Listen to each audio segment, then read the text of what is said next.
আল্লাহ তাআলা ডাক দিয়া বলে, জিবরাইল রে জিবরাইল, যেই নবীকে সৃষ্টি না করলে আমি তামাম পৃথিবী কিছুই সৃষ্টি করতাম না, ওই হাবিব একটু পরে আমার সাথে দেখা করবে আর আমার কলিজার টুকরা মুহাম্মদ সাল্লাল্লাহু আলাইহি সাল্লাম কান্না করবে, আমি আরশের মালিক সইতে পারি না। আল্লাহু আকবার। আগে বলো বলো জিবরাইল, আমার বন্ধু মুহাম্মদ সাল্লাল্লাহু আলাইহি সাল্লাম কেন কান্না করে? আমি তো আমার বন্ধুর মনের কোনো আশা অপূর্ণ রাখি নাই, আমি তো আমার বন্ধুর মনের সব আশা পূর্ণ করছি, আমি তো আমার হাবিবের সব দোয়া কবুল করছি, তাহলে আমার হাবিব এখন ইন্তেকালের সময় কেন কান্না করে? জিবরাইল আলাইহিস সালাম ডাক দিয়া বলে, আল্লাহ, মুহাম্মদ সাল্লাল্লাহু আলাইহি সাল্লাম আপনার হাবিব বলেছেন এই দুনিয়ার জমিন ছেড়ে আপনার হাবিব দুনিয়ার জমিন ছেড়ে চলে যাবে, তার ওফাত হয়ে যাবে, তার ইন্তেকালের পরে তার এতিম উম্মতকে কে খবরদারি করবে, তার এতিম উম্মতকে কে দেখে রাখবে? এই কথা শোনার পরে আল্লাহ রাব্বুল আলামিন ডাক দিয়ে বলে, ও জিবরাইল যাও যাও, আমার হাবিবকে বলে দাও আমার হাবিবের ইন্তেকালের পরে স্বয়ং আমি আল্লাহ তার উম্মতের খবরদারি করব। জোরে বলেন সুবহানাল্লাহ। আল্লাহর পয়গম্বর বিশ্ব নবী রাহমাতুল লিল আলামিন বলে, উম্মত আমি নবী তোমাদেরকে কতটা ভালোবাসি, মেরাজে যায় আমি নবী তোমাদেরকে ভুলি নাই, মৃত্যুর সময় আমি নবী তোমাদের আজরাইল ঘরের দরজার সামনে এসে বলেন, ইফতাহিল বাব, ঘরের দরজা খুলে দেন। হযরত ফাতেমা রাদিয়াল্লাহু তাআলা আনহা আল্লাহর নবীর পাশে বসে আছে। আল্লাহ নবী ডাক দিয়া বললেন, ফাতেমা যাও যাও যাও, ঘরের দরজাটা খুলে দাও। ঘরের দরজা খুলে দেওয়া হলো। মালাকুল মউত সালাম দিয়া আল্লাহ নবীর ঘরে প্রবেশ করলেন। সুবহানাল্লাহ বলেন। কে কে সালাম দিলেন? আজরাইল। কে? আজরাইল। আল্লাহ তাআলা নির্দেশ দিয়েছে, আজরাইল সাবধান, আগে যাবা আমার নবীকে সালাম দিবা, আমার নবীর থেকে অনুমতি নিবা। সুবহানাল্লাহ বলেন। মালাকুল মউত আসছে, আল্লাহ রাসূলের ঘরে ঢুকলেন আর ঢুকে বললেন, ওগো আল্লাহর পয়গম্বর রাহমাতুল লিল আলামিন, আমি মালাকুল মউত আজরাইল, আল্লাহ তাআলা আমাকে আপনার কাছে পাঠিয়েছেন আর আল্লাহ তাআলা তার পক্ষ থেকে আপনাকে সালাম দিয়েছেন। জোরে বলেন সুবহানাল্লাহ, আরো জোরে বলেন আল্লাহু আকবার। আজরাইল বলেন, ওগো আল্লাহর নবী, আল্লাহ তাআলা আপনাকে সালাম দিয়েছেন আর বলেছেন আমি আপনার জান কবজ করার জন্য আসছি, যদি অনুমতি দেন আপনার জান কবজ করব, আর যদি অনুমতি না দেন আমি মালাকুল মউত খালি হাতে ফিরে যাব।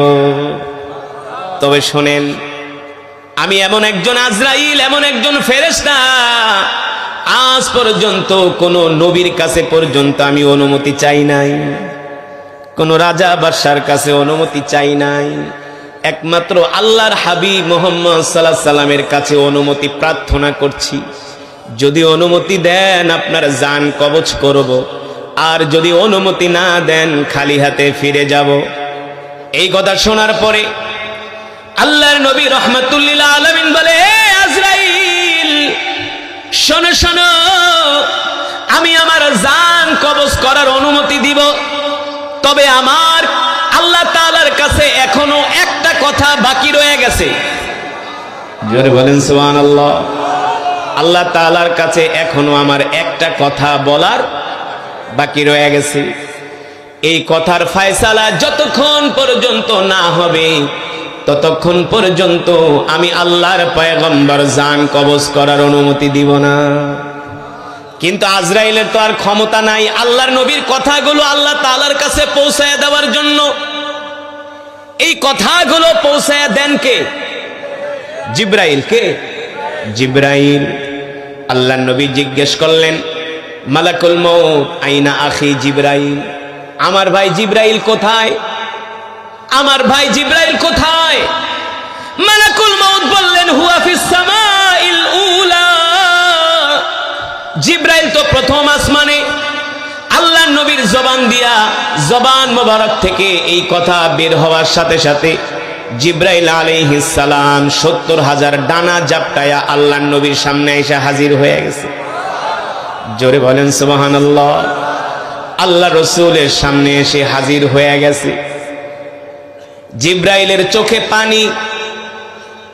আল্লাহ নবী ডাক দিয়া বলে, লিমা তাবকি ইয়া আখি জিব্রাইল, ও ভাই জিব্রাইল, আপনি কান্না করেন কেন?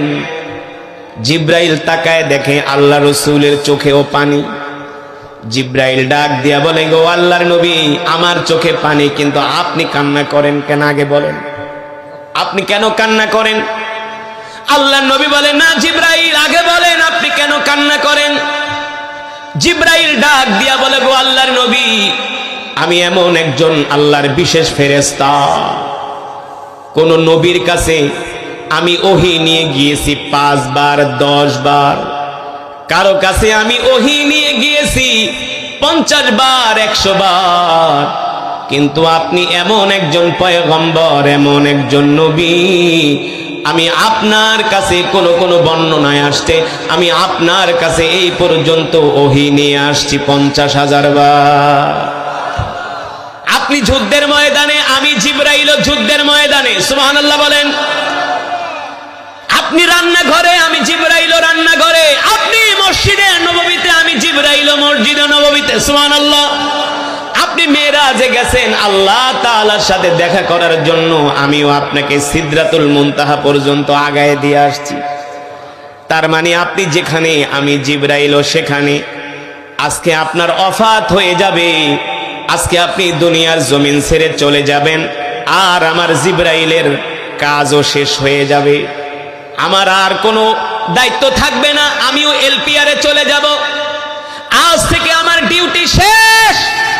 কিন্তু আমি কান্না করি, আজকের পর থেকে আমি আর কলিজার টুকরা বিশ্ব নবীকে দেখতে পারবো না, এই কারণে আমি জিব্রাইল কান্না করি। আল্লাহু আকবার।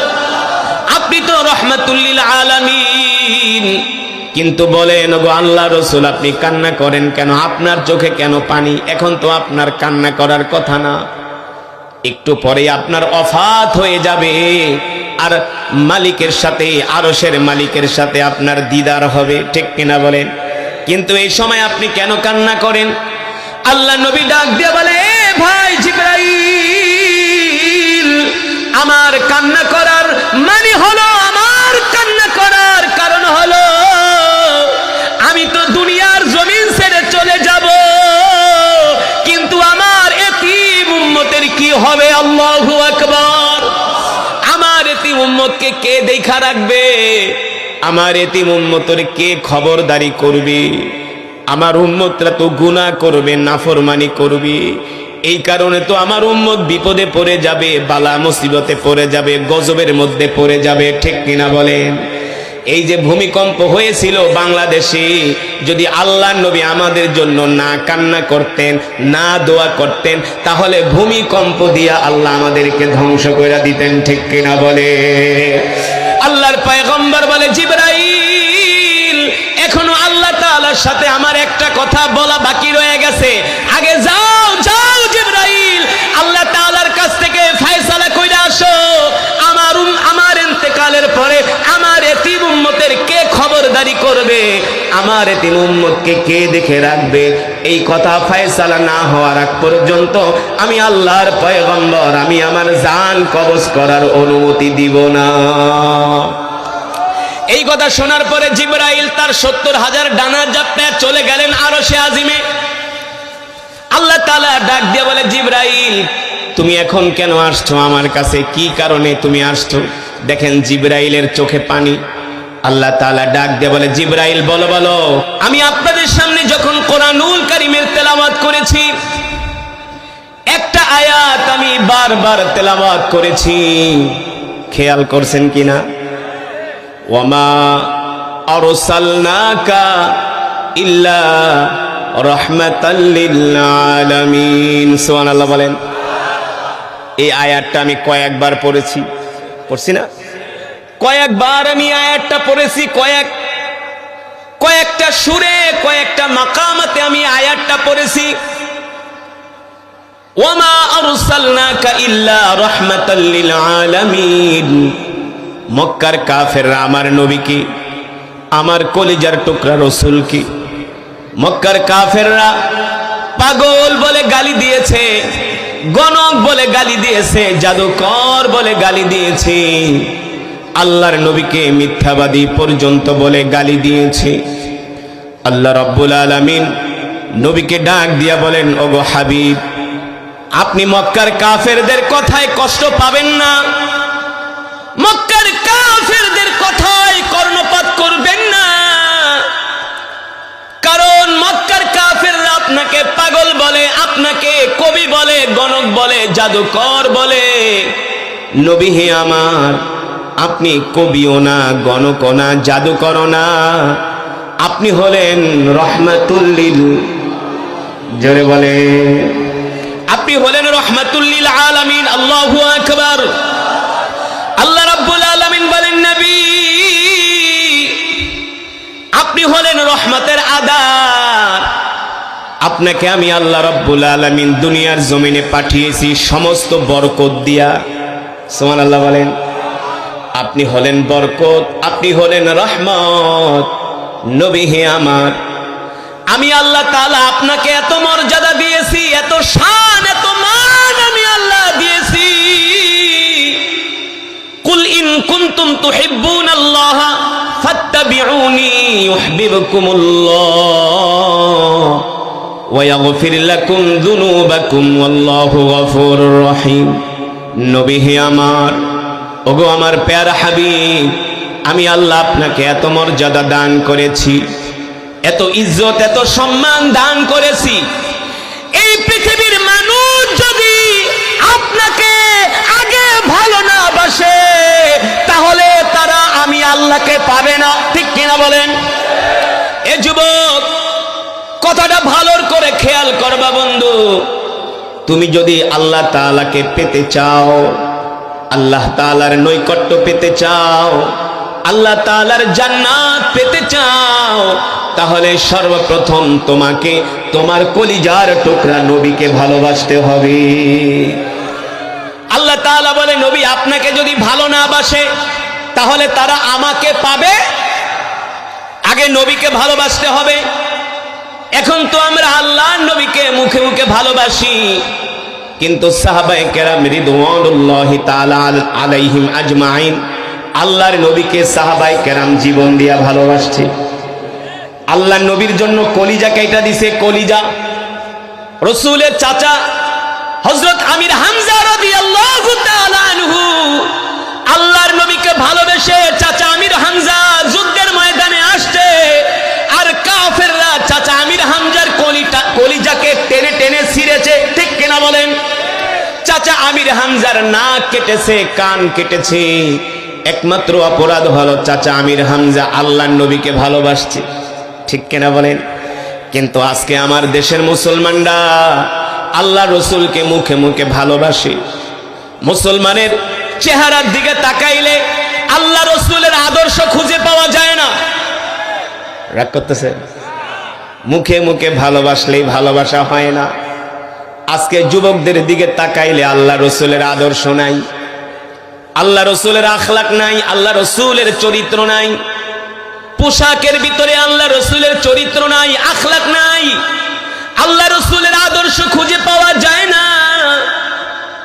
আজকে তো মুসলমান বর্তমান পরিস্থিতিতে সমাজ ব্যবস্থায় এমনও মুসলমান আছে যারা দাঁড়ায়া দাঁড়ায়া পেশাব করে। আছে কি? আছে? নাই?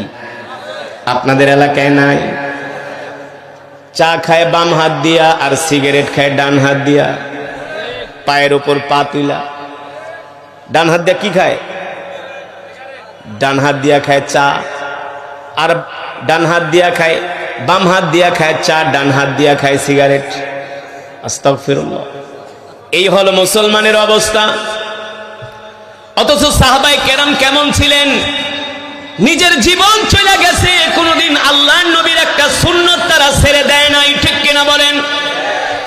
তারা কলিজা দিয়ে আল্লাহর নবীকে ভালোবাসছে।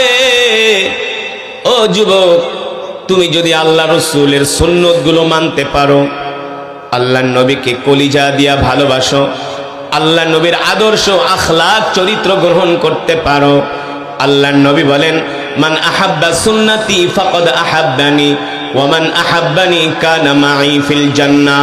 আমার যে উম্মত আমার দুনিয়ার জমিনে আমার সুন্নতগুলো মানবে, আমার সুন্নতগুলো জিন্দা করবে, আমার সুন্নতগুলো পালন করবে, কাল হাসরের ময়দানে আমি নবী তাদেরকে হাতে ধরে ধরে আল্লাহর জান্নাতে পৌঁছে দিব।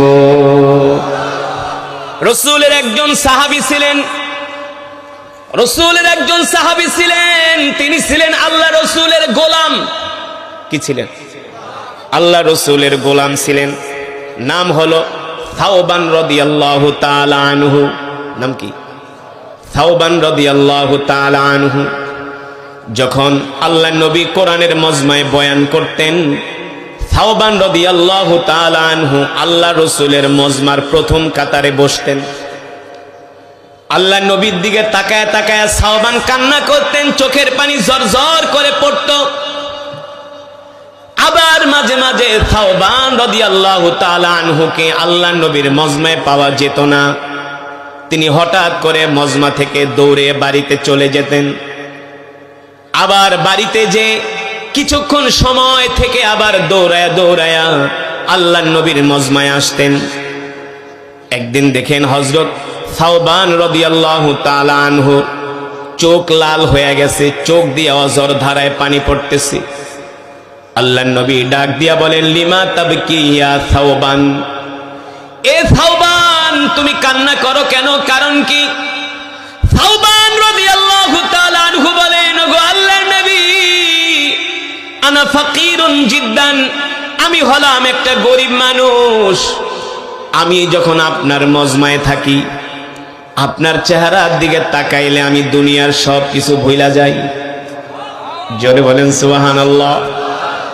আপনার চেহারার দিকে তাকালে আমি দুনিয়ার সব কিছু ভুলে যাই। ওগো আল্লাহর নবী, মাঝে মাঝে আমার যখন ক্ষুধা লাগে আমি দৌড়ায়া বাড়িতে যাই। বাড়িতে যতটুকুন সময় আমি অপেক্ষা করি, আমি প্রতিটা মুহূর্ত প্রতিটা সেকেন্ড আমি আপনাকে স্মরণ করি। সুবহানাল্লাহ। আমি দৌড়ায়া বাড়িতে যাই খাবার খাওয়ার জন্য। আমি ঘরে যখন খাবার পাই না, আমরা দরিদ্র মানুষ, গরিব মানুষ, ঘরে কোনো খাবার পাই না। ঘরে খাবার না পেয়ে ক্ষুধার্ত অবস্থায় আমি আবার দৌড়ায় দৌড়ায় আপনার মজমায় চলে আসি। আপনার চেহারা দেখার সাথে সাথে আল্লাহর কসম করে বলি, আমি সাওবান সারা দিনের ক্লান্তি আর সারা দিনের ক্ষুধার যন্ত্রণা ভুলে যাই। এই কথা বলে সাওবান রাদিয়াল্লাহু তাআলা আনহু কান্না করতেছেন। আল্লাহ নবী ডাক দিয়া বলে, এ সাহাবী, তুমি তো আমার মজমায় আসো, আমার সামনেই তো বসে আছো, তাহলে আবার তুমি কান্না করো কেন? সাওবান রাদিয়াল্লাহু তাআলা আনহু বলেন, ওগো আল্লাহর নবী, দুনিয়াতে তো আমি আপনার পাশে আছি, আমি আপনাকে দেখতে পারতেছি, কিন্তু যখন দুনিয়া শেষ হয়ে যাবে, আমরা যখন মারা যাব, তখন তো আপনি জান্নাতুল ফেরদাউসের উচ্চ মাকামে চলে যাবেন। ওই জান্নাতুল ফেরদাউসের উচ্চ মাকামে তো আমি আপনাকে কাছ থেকে দেখতে পারবো না। আপনি তো জান্নাতের সবচেয়ে উচ্চ আসনে থাকবেন। আমি তো একটা গরিব মানুষ, ছোট মানুষ, আমি কিভাবে আপনাকে জান্নাতের মধ্যে দেখব? এই চিন্তা করে আমি সাওবান কান্না করতেছি আর কষ্ট পাইতেছি। দুনিয়াতে চাইলে আমি দৌড়ায় আপনার মজমায় আসি, দুনিয়াতে চাইলে আপনাকে দেখতে পারি, কিন্তু জান্নাতে তো আমি আপনার সাথে থাকতে পারবো না। আপনার আশেপাশে থাকবে বড় বড় জলিল কদর সাহাবীরা, কিন্তু আমি তো আপনাকে দেখতে পারবো না। এই কষ্ট আমি সাওবান সইতে পারি না। এই কথা মনে করে আমার চোখ দিয়ে অঝর ধারায় পানি পড়তেছে। আল্লাহ রাব্বুল আলামিনের কাছে সাহাবীর এই কথাটা এত ভালো লাগছে যে আল্লাহর নবীকে জান্নাতে দেখার জন্য সাহাবী কান্না করতেছে। সুবহানাল্লাহ বলেন। আল্লাহ তাআলা সইতে পারলেন না, জিব্রাইল আমিনকে পাঠালেন, জিব্রাইল যাও যাও জমিনে যাও, ওই যে আমার সাওবান, আমার কলিজার টুকরা হাবিব মুহাম্মদ সাল্লাল্লাহু আলাইহি সাল্লামকে জান্নাতে কিভাবে দেখবে এই কারণে সে চিন্তা করে আর কান্না করে, আফসোস করে, যাও জিবরাইল, আমি কোরআনুল কারীমের আয়াত নাজিল করে দিলাম, ওয়ামান ইউতিইল্লাহ ওয়ার রাসূলা ফাউলাইকা মাআল্লাযীনা আন'আমা আল্লাহু আলাইহিম মিনান নাবিয়্যিনা ওয়াস-সিদ্দীকিনা ওয়াশ-শুহাদা'i ওয়াস-সালিহিন ওয়া হাসুনা উলাইকা রাফীকা। জিবরাইল আমিন এসে বলল, ওগো আল্লাহর নবী, ওই যে আপনার সাহাবী থাওবান, সে কান্না করতেছে, দুনিয়ার জমিনে সে কাছ থেকে আপনাকে দেখতেছে, সে চিন্তা করতেছে জান্নাতে তো আপনি জান্নাতুল ফেরদাউসের উচ্চ মাকামে থাকবেন, ওই জান্নাতের মধ্যে আপনার সাহাবী আপনাকে কিভাবে দেখবে, এই কারণে সে কষ্ট পাইতেছে। ওগো নবী, আপনি আপনার সাহাবীকে সুসংবাদ দিয়া দেন, আপনি আপনার সাহাবীকে খুশির খবর দিয়া দেন। এ সাহাবীরা শোনো, দুনিয়ার জমিনে যারা আমাকে ভালোবাসবে, আমাকে মহব্বত করবে, তারা জান্নাতেও আমার কাছাকাছি থাকবে। জোরে বলেন সুবহানাল্লাহ। অন্য বর্ণনায় আসছে, আল্লাহ নবীর একজন সাহাবী মসজিদে নববীতে বসে আছে।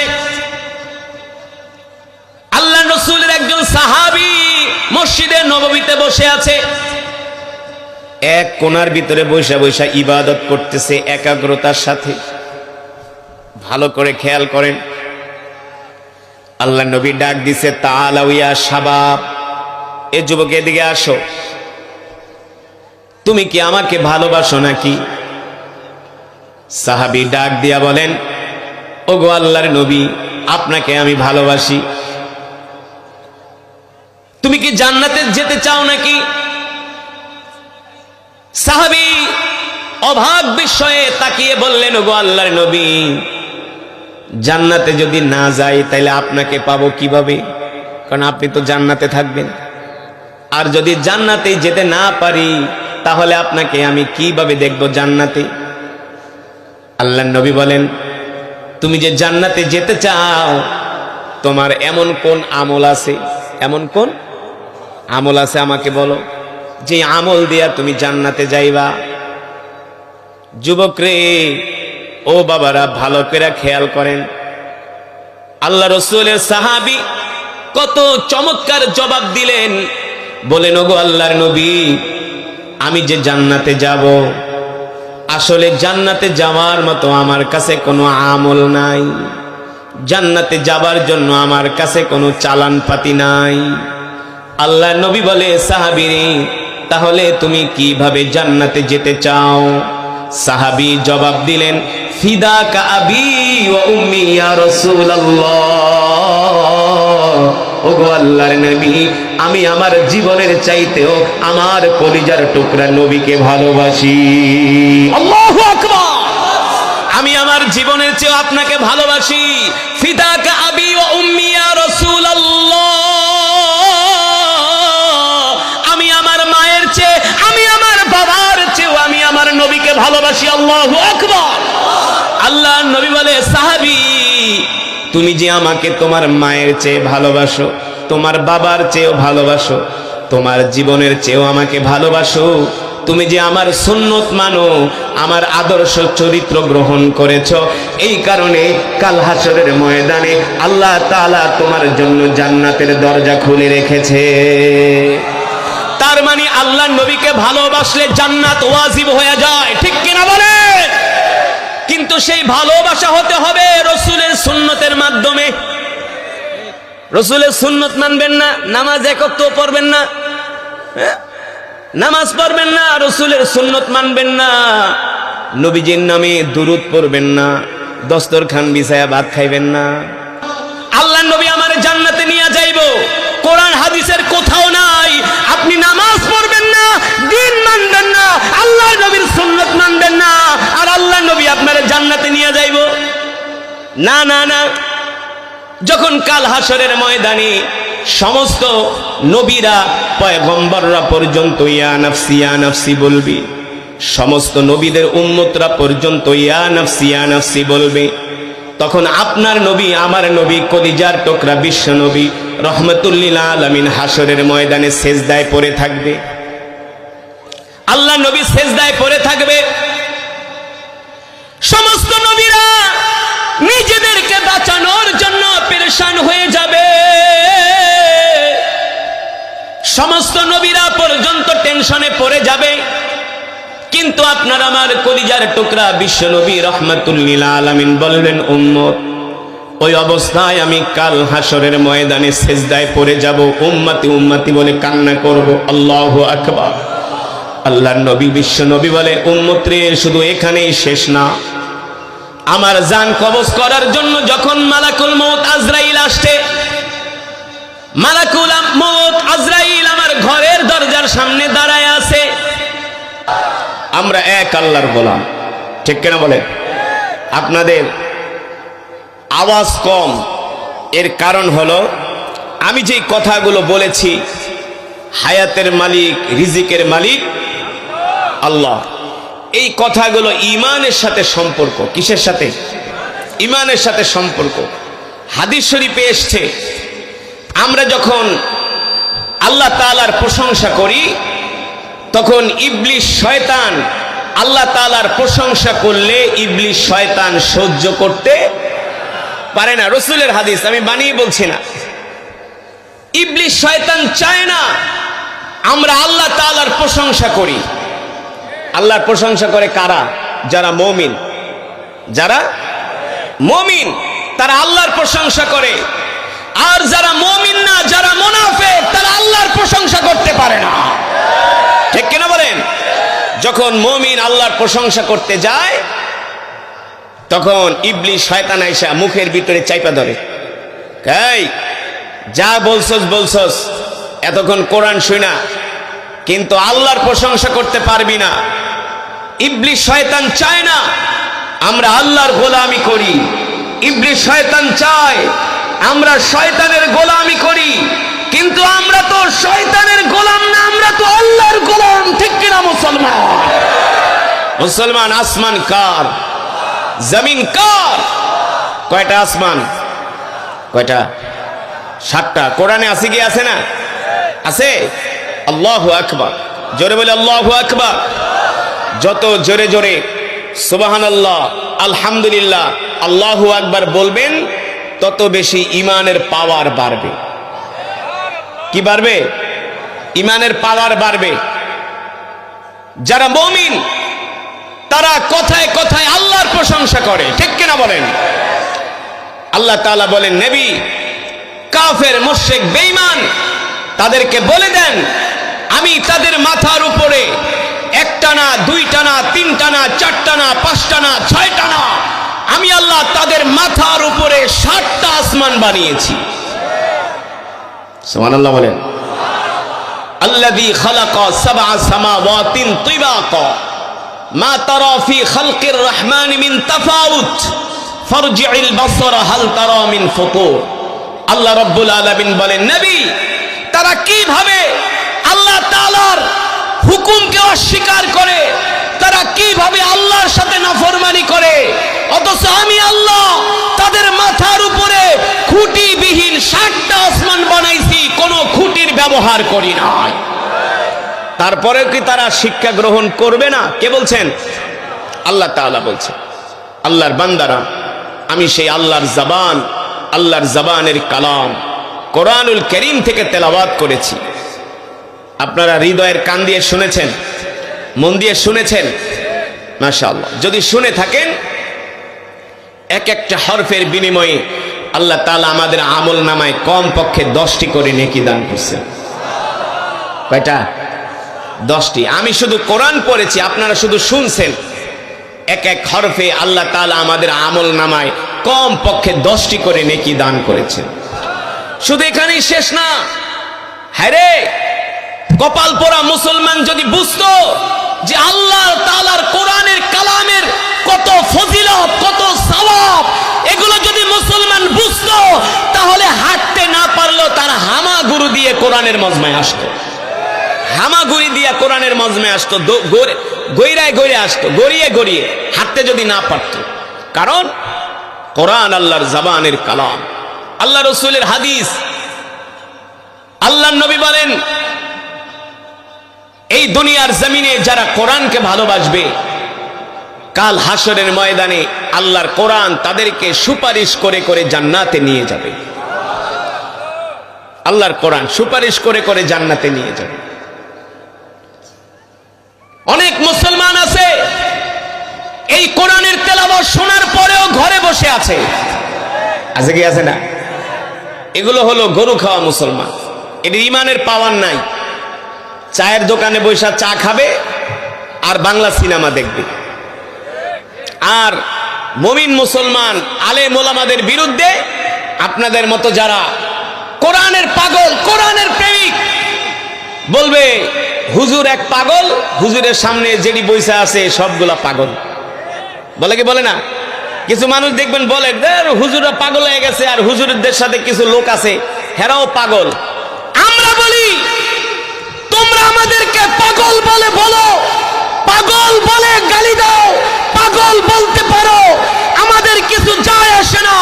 আমরা দুনিয়ার পাগল হতে চাই না, সম্পদের পাগল হতে চাই না, ক্ষমতার পাগল হতে চাই না, নারীর পাগল হতে চাই না, বাড়ির পাগল হতে চাই না, আমরা আল্লাহর পাগল হতে চাই।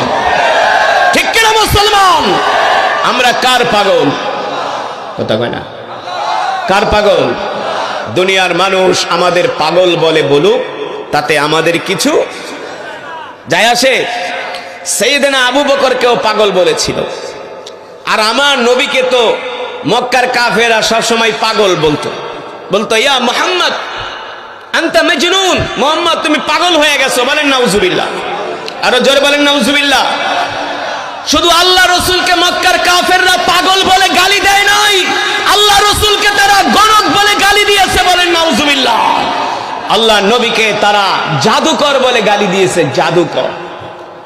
এই যে আমি আপনাদের সামনে কোরআনুল হাকিমের তেলাওয়াত করলাম, আল্লাহ রসুল যখন কোরআন পড়তেন মক্কার কাফেররা বলতো ইয়া মুহাম্মদ আনতা শায়ের, মুহাম্মদ তুমি বানায় বানায় কবিতা বলো আর কোরআন বইলা চালায় দাও।